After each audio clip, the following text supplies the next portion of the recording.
OK. Alors, dans la même ordre d'idée, je vais vous montrer, ce qu'on peut faire avec OSM parce que c'est pratiquement la même chose. C'est pas tout à fait dans l'ordre que j'ai listé là, dans le programme. Hem, alors attendez, je vais vous montrer que voilà, justement l'intérêt de OSM c'est qu'on peut avoir une imagerie en fond. Alors on a accès malheureusement dans OSM que Bing, qui est pas forcément le meilleur choix. En tout cas, enfin et ce n'est qu'un choix, mais là tout de suite on se repère un petit peu mieux. Même si on voit là dans ma zone, il y a beaucoup de hauts bâtiments, on voit, beaucoup de façades, hein, ils sont très penchés vers l'ouest, hein, on voit toutes les façades est et sud d'ailleurs. Donc on a un nadir de l'imagerie qui était beaucoup plus au sud-est. Alors, pour pouvoir faire ça, c'est pas très compliqué. Il faut activer 2 greffons. Alors les greffons, on va les activer ici avec les 3 petites, flèches et on va aller dans les gestionnaires d'extensions et on va activer alors ce qui est important, pour ça, bon je vais désactiver ce qui n'est pas important pour ce qu'on cherche à faire. Voilà, ce que je voulais vous montrer.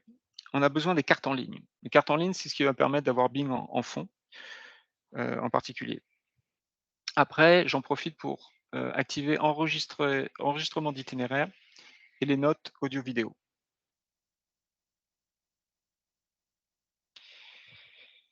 Une fois qu'on a ça, on a quand je vais alors pardon, je vais un petit peu vite. Quand on retourne à la carte et qu'on va dans l'icône en haut à gauche là, qui est le contexte mondial, on peut faire un contexte différent, hein, changer les paramètres en fonction qu'on a le contexte, global on va dire. Mais si, on a un contexte, voiture, un contexte vélo et cetera, sur lequel on peut faire varier en fait, les options et les choses qui sont affichées sur la carte. Heu, alors enregistrement d'itinéraire, on le verra tout à l'heure, mais c'est ce qui permet d'avoir ajouté trace. Pour mes fonds, j'ai maintenant surcouche et fond de carte qui n'existaient pas et ce qu'il faut bien faire, c'est que si on veut rajouter, Bing, qui ici, vous voyez, en fait, s'appelle Microsoft Earth. Bing, c'est une marque de Microsoft. Il faut utiliser le fond de carte. Il faut surtout pas changer source de la carte. Source de la carte, c'est par défaut, c'est toujours les cartes vectorielles OSM, c'est ce qu'on télécharge et cetera. Ça, vous n'y touchez pas. On va mettre en fond cette imagerie.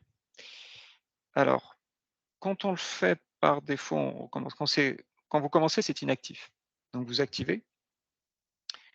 Vous pouvez alors avant de changer la transparence, on va choisir un fond de carte. Alors la première fois, vous n'aurez pas cette liste-là. Il va demander installer plus. Vous aurez, 1 ou 2 choix, peut-être OSM and Online Tiles, très peu de choses et installer plus.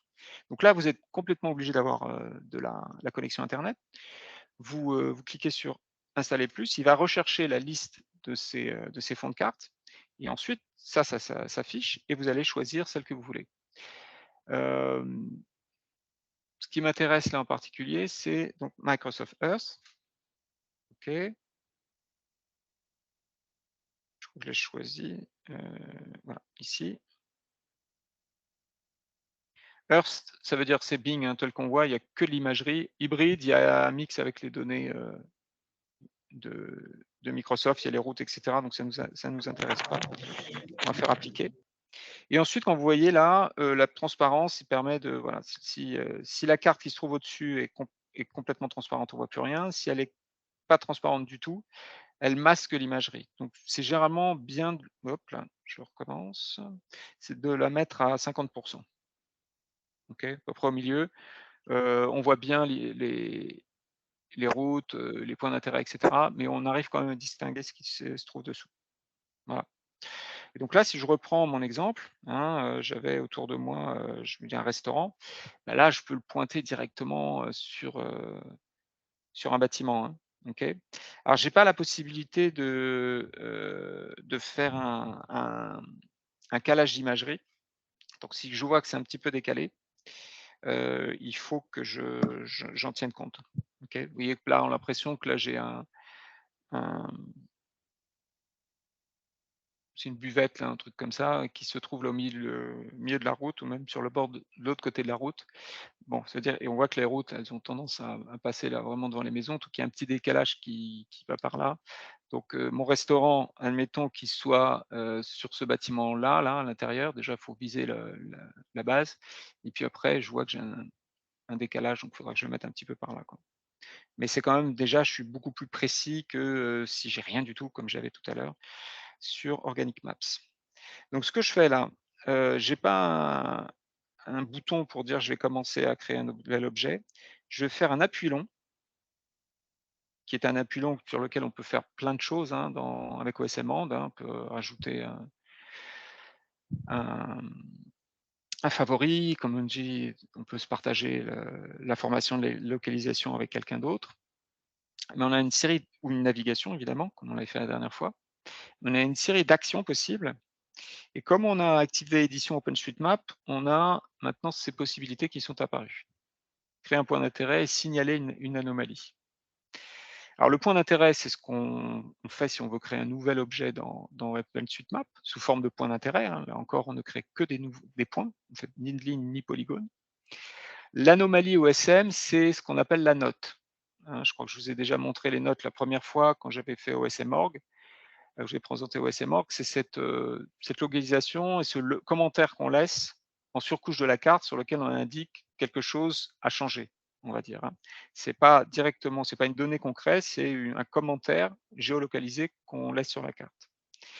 Mais l'intérêt ici, et je crois qu'on l'avait pas dans Organic Map, c'est que par exemple, si je vois une erreur sur un nom de rue, je peux pas éditer les noms de rue dans OSM-And, mais je peux créer une anomalie, hein, si c'était le cas, anomalie, hop, et là, je voyais, je laisse un simple commentaire, une note OSM, et qui apparaîtra donc dans la couche des notes et qui peut être reprise par la suite. Oh, pardon, j'ai un peu basculé mon écran, ça va revenir, voilà. Donc je reviens en arrière, je voulais faire moi rajouter un POI, mais l'anomalie OSM, c'est vraiment quelque chose d'intéressant quand même pour l'utilisation d'OSM-And. Donc là, si je crée un point d'intérêt, donc je vais pouvoir, j'ai toujours cette fiche qui va apparaître, qui est très, très générique, dans lequel je mets un nom. Et alors là, j'en profite pour le dire, hein, c'est le nom d'un objet, c'est vraiment c'est son nom, c'est ce qui le distingue. Si on se cartographie nous, moi, je, je suis un être humain et je m'appelle Séverin. Mon nom, c'est pas être humain. C'est pas cette catégorie-là, hein. Le nom, c'est ce qui distingue réellement un individu ou un objet. Certains objets n'ont pas de nom. Une bouche d'incendie n'a pas de nom. Il y a certaines, petites boutiques, par exemple, en Afrique, qui n'ont pas de nom. Mais on sait que c'est des boutiques. Mais il y a pas de nom dessus et cetera. Il y a plein d'objets comme ça, un lampadaire n'a pas de nom. Donc on va pas mettre lampadaire, comme nom à un lampadaire. Non, il va être distingué par ce qui fait, ce qui est son type comme point d'intérêt. Donc il y a un nom ou il y a pas de nom, mais il y a toujours un type de point d'intérêt. Ce qui va faire l'objet en tant qu'objet dans la base. Donc là, j'avais dit par exemple un restaurant, donc la différence, alors je peux, comme j'avais un peu, tout à l'heure dans Organic Maps, si je clique là sur l'étiquette, j'ai toute une liste là encore classée par ordre alphabétique. Alors de catégorie, alors si je vais dans la restauration, après il va me proposer des choses, je crois. Voilà. Vous voyez qu'après avoir choisi sur l'étiquette, attendez, je vais sortir de là. J'ai une petite liste là qui me permet de voir ce que j'ai à l'intérieur. Ou je peux directement saisir à l'intérieur, là, RST, et ça filtre. Alors ça filtre dans 2 langues, il y a toujours l'anglais qui est proposé, plus la langue, qu'on a choisi pour le smartphone, en l'occurrence c'est le français, d'accord? Bon, le restaurant, c'est toujours, en français et en anglais, ça s'écrit de la même manière. Rest area, aire de restauration, c'est la même chose.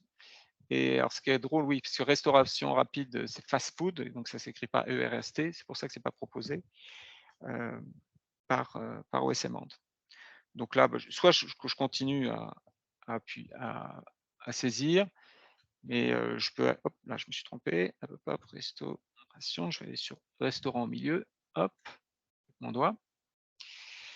Donc là, je dirais ça suffit, hein, pour désigner un objet, d'avoir simplement, son type principal. Pour autant, bon, si je peux rajouter le nom de la rue, numéro de bâtiment, téléphone, site web, description et également les heures d'ouverture, hein, si je veux. Alors, par contre, vous voyez, si vous voulez rajouter d'autres choses et là, il propose moins de choses qu'Organic Maps. Par exemple, si je voulais rajouter le type de cuisine, là, je suis un petit peu plus embêté. Là, il y a un mode étendu qui montre en fait les tags. Donc vous voyez que là, il y a pas de nom et mon restaurant, le tag, c'est amenities, équipement restaurant et je peux en ajouter un à la main. Par contre, là, il faut s connaître les tags. Donc les tags pour désigner le type de cuisine, on a de la chance, c'est le mot français qui l'a emporté. Alors si je commence à taper cuisine, voilà, il me propose cuisine et dans les valeurs, il me propose rien. Donc bah, voilà, ça va être Brésil, alors ça s'écrit avec un Z en anglais. Hop, voilà. Vous voyez j'ai oublié de bien saisir, cuisine brésilienne. C'est comme ça que ça va se faire. Donc vous voyez que là, si on veut aller un petit peu plus loin dans le détail avec OSMand, on est obligé en fait de connaître les tags. Donc c'est, un peu plus contraignant pour ça. Et alors si j'enregistre, si là je vais l'enregistrer, donc vous voyez qu'il a créé ce marqueur vert, OK, ici que je peux supprimer comme je l'avais fait, mais je peux directement téléverser. Si vous en créez, beaucoup, vous n'allez pas les téléverser un à un comme ça.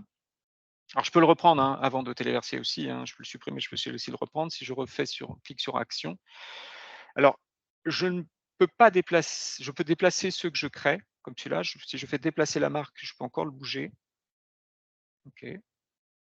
Si j'ai vu que ma position de départ était pas bonne, OK, j'applique et je peux également bien sûr, modifier, hop, j'ai cliqué à côté, autant pour moi, modifier le point d'intérêt, hein. Je peux bien sûr reprendre mon point d'intérêt et je peux de la même manière modifier d'autres points d'intérêt. Donc ce supermarché là par exemple, je ne peux pas le déplacer comme pour, Organic Maps, mais je peux également le modifier ici.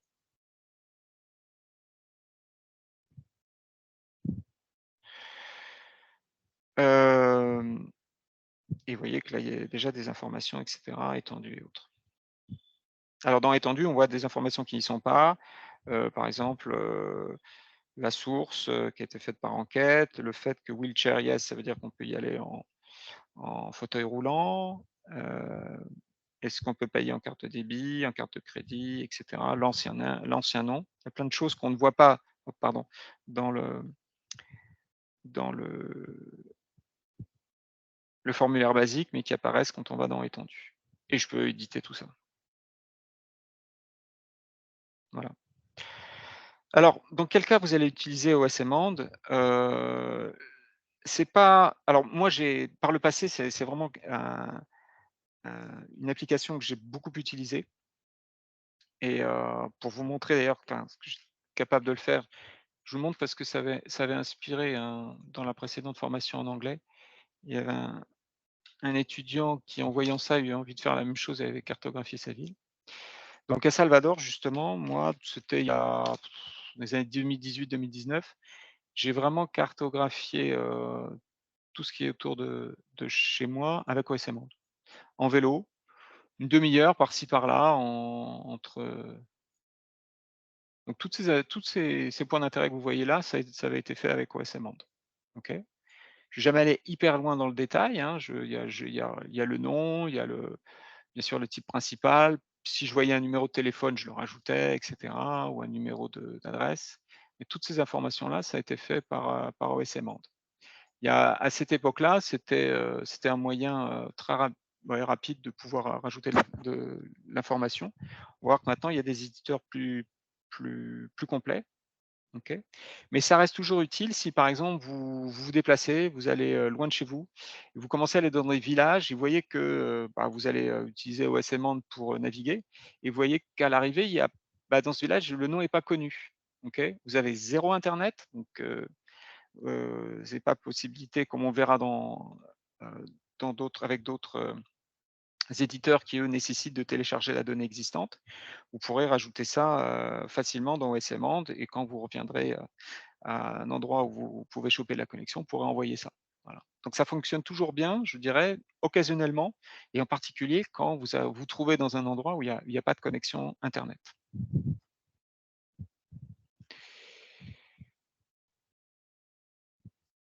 Alors je regarde, les questions. Pourquoi il y a un plus je vais les mettre là, je regarde juste.